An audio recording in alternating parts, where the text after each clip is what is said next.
जिस पापी को गुण नहीं गोत्र प्यारा है, समझो उसने ही हमें यहाँ मारा है। ये मैं इसके अंदर विश्लेषण में नहीं जाऊंगा गौरव जी, ये किसके लिए लिखा है सबको पता है किसके लिए लिखा था।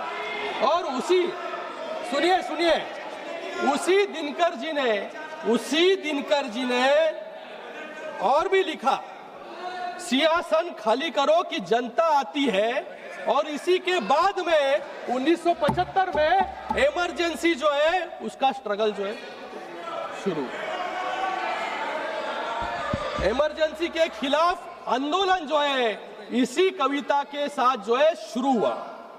आज यहाँ पर कह रहे हैं कि टीयर गैस छोड़ा, लाठीचार्ज किया, लेकिन मुझे लगता है कि बच्चों को भी, जिन बच्चों को ये भड़काने का काम यहाँ पर कर रहे हैं, उन बच्चों को भी इमरजेंसी की किताब अगर वो पढ़ ले तो उनको पता चल जाएगा कि डिक्टेटरशिप क्या है, तानाशाही क्या है। कि तानाशाही सर अभी टाइम है, तानाशाही किसे कहते हैं? तानाशाही, अरे रुको, सुनो यार, सुनो, तानाशाही किसे कहते हैं? इमरजेंसी में 1,11,000 लोगों को बिना ट्रायल जेल में ठूसा गया, इसे तानाशाही कहते हैं। अकेले मीसा में 35,000 लोगों को डिटेन किया, जिनमें 13,000 राजनेता थे, इसे तानाशाही कहते हैं। शाह कमीशन ने साफ कहा, इमरजेंसी का मकसद विपक्ष की आवाज कुचलना था, इसे तानाशाही कहते हैं। एमनेस्टी इंटरनेशनल ने के अनुसार कस्टडी में कम से कम 22 लोगों की मौत हुई, इसे तानाशाही कहते हैं। और सुनो, सरकार ने तो बच्चों की बात सुनी, जो आंदोलन कर रहे थे बच्चे, उनको सुना, उनसे बात की। जितेंद्र सिंह यहाँ पर बैठे, नड्डा जी है, वो गए, उनसे बात की, उनको क्या चाहिए उनके बारे में सुना और यहाँ पर रिफॉर्म्स लाने का काम किया। आज बिल यहाँ पर पारित हो रहा है, लेकिन इन्होंने क्या किया? 38वां संशोधन और 39वां संशोधन लाके सुप्रीम कोर्ट की ताकत जो है निकालने का काम जो है, कम करने का काम इन्होंने किया। इसलिए जो है इमरजेंसी के बाद हारना इनको पड़ा। यहाँ पर ये कह रहे हैं कंटिन्यूसली, यहाँ पर गौरव जी कह रहे थे कि हम युवाओं के साथ हैं, हम विद्यार्थी के साथ हैं। अरे विद्यार्थियों को तो पूछो वो आपके साथ है कि नहीं। 37 दिन तक जंतर मंतर नहीं गए, इनको 37 दिन तक जंतर मंतर नहीं गए, क्योंकि इनको डर था कि आप जैसी और एक पार्टी तो तैयार नहीं हो जाएगी। तो जेनजी के भाषा में अरे सुनो यार, सुनने की आदत रखो। जेनजी की भाषा में विपक्ष के आंदोलन को एक समराइज करना चाहूंगा मैं जेनजी के भाषा में। 37 दिन तक तो ये जंतर मंतर नहीं गए, तो इनको MIA हो गया। MIA क्या है? MIA missing in action. तो 37 दिन तक हमने कुछ नहीं किया, तो कुछ तो करना चाहिए। जंतर मंतर तो नहीं जा सकते, तो हम जाते हैं प्रधानमंत्री जी के आवास के सामने और वहां पर जाके आंदोलन करते हैं। तो क्या हो गया फिर? आंदोलन क्यों किया आपने? उनको फोमो हुआ, फियर ऑफ मिसिंग आउट। अरे बच्चे यहाँ पर आंदोलन कर रहे हैं, हम क्या कर रहे हैं? तो हम चले गए PM आवास पर। अरे सुनो, आगे आप अपना समाप्त फोमो होने के बाद लहू, इनको डेलुलू डॉक्टर डेल्यूशन श्रीकांत जी, इनको लगा छात्र हमारे साथ आएंगे श्रीकांत जी, आपका प्रधानमंत्री के घर के इधर जाने के बाद, लेकिन छात्र तो कोई आए नहीं।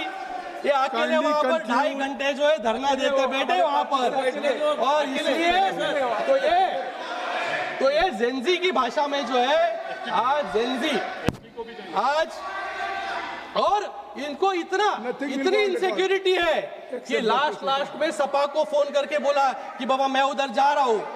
2 घंटे के बाद 2.5 घंटे के बाद सपा के लोग आए और 1 मिनट में पुलिस।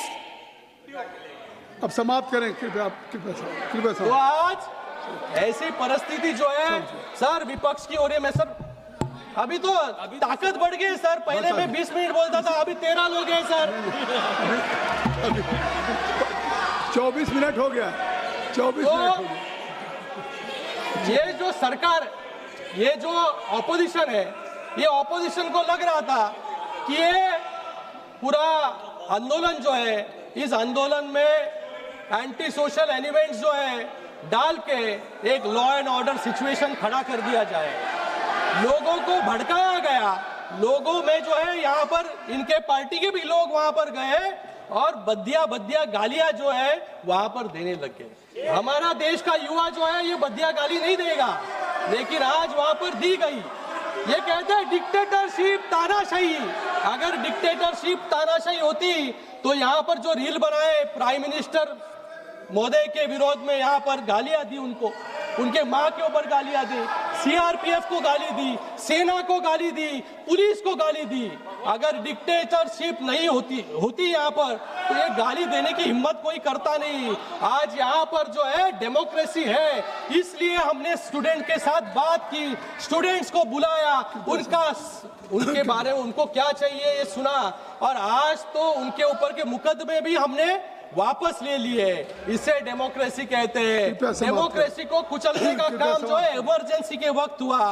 तो इसलिए मैं आज यहाँ पर इस बिल का पूरी ताकत के साथ समर्थन करता हूँ, और थोड़ी बुद्धि जो है इनको आ जाए इसके बारे में से नहीं, बल्कि करोड़ों छात्रों की उम्मीद और उनके लिए यहाँ पर खड़ा हूँ, जो रात दिन एक करके एंट्रेंस एग्जाम की तैयारी करते हैं। मैं उस माँ के लिए यहाँ पर खड़ा हूँ जिस माँ ने अपने बेटी की पढ़ाई के लिए अपने गहने तक बेच दिए। मैं उस पिता के लिए खड़ा हूँ जिसने साहूकार से भारी कर्जा लिए ताकि उसका बेटा, उसकी बेटी आगे जाकर इस नीट की एग्जाम हो या अलग कोई एग्जाम हो, डॉक्टर बने, इंजीनियर बने, अफसर बनेगा और अपनी परिवार को गरीबी से बाहर निकालेगा। महोदय, मैं सिर्फ एक जनप्रतिनिधि नहीं हूं, मैं एक डॉक्टर भी हूं। यहां पर नीट की तैयारी करने के लिए कितनी जद्दोजहद, संघर्ष बच्चों को करना पड़ता है, उसके बाद वो नीट की एग्जाम जो है पास होते हैं। नीट की एग्जाम पास होने के बाद डॉक्टर बनने के लिए भी 10-10 साल, 12-12 साल उनको पढ़ाई करनी पड़ती है। तो ये संघर्ष से जो है एक व्यक्ति यहाँ पर डॉक्टर बनता है, इंजीनियर बनता है। जब पेपर लीक होता है महोदय, तो सिर्फ एक छात्र का सपना नहीं टूटता, उसके पूरे परिवार की हिम्मत टूटती है। आज इसी व्यवस्था का पक्का इलाज का काम इस ऐतिहासिक बिल के माध्यम से यहाँ पर होने जा रहा है।